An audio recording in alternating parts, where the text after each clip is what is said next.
Bengaluru rave party కేసులో దర్యాప్తు వేగవంతం చేశారు పోలీసులు. రేవ్ పార్టీలో పాల్గొన్న వారిని ఇదివరకే నోటీసులు ఇచ్చిన పోలీసులు వారిని ఇవాళ విచారణకు హాజరు కావాల్సిందిగా పేర్కొన్నారు. అయితే వారు ఇవాళ విచారణకు హాజరవుతారా లేదా అనేది తెలియాల్సి ఉంది.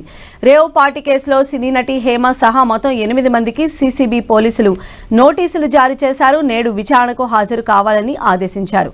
మొత్తం 86 మంది డ్రగ్స్ తీసుకున్నట్లు వైద్య పరీక్షల్లో బయటపడగా అందులో 59 మంది పురుషులు, 27 మంది యువతులు ఉన్నారు. రేవ్ పార్టీలో పాల్గొన్న హేమ బ్లడ్ శాంపిల్స్ లో పాజిటివ్ గా వచ్చింది. దీంతో హేమకు నోటీసులు ఇచ్చారు బెంగళూరు పోలీసులు. ఇవాళ విచారణకు హాజరు కావాలని ఆదేశించారు. ఈ విచారణకు హేమ హాజరవుతారా లేదా అనేది తెలియాల్సి ఉంది. తాను ఈ రేవ్ పార్టీలో పాల్గొనలేదని, తాను హైదరాబాద్ లోనే ఉన్నానని నమ్మించే ప్రయత్నం చేశారు. అయితే బ్లడ్ శాంపిల్స్ లో పాజిటివ్ రావడంతో అడ్డంగా బుక్ అయింది. మరోవైపు రేవ్ పార్టీ జరిగిన ఫామ్ హౌస్ ఓనర్ కు నోటీసులు జారీ చేశారు. GR farm house owner Gopal రెడ్డికి నోటీసులు పంపించారు సీసీబీ పోలీసులు. విచారణకు హాజరు కావాలని ఆదేశించారు. ఈ కేసులో గోపాల్ రెడ్డి A6 గా ఉన్నారు. మరోవైపు ఈ కేసులో మరికొందరికి నోటీసులు ఇచ్చి విచారించాలని బెంగళూరు పోలీసులు భావిస్తున్నారు.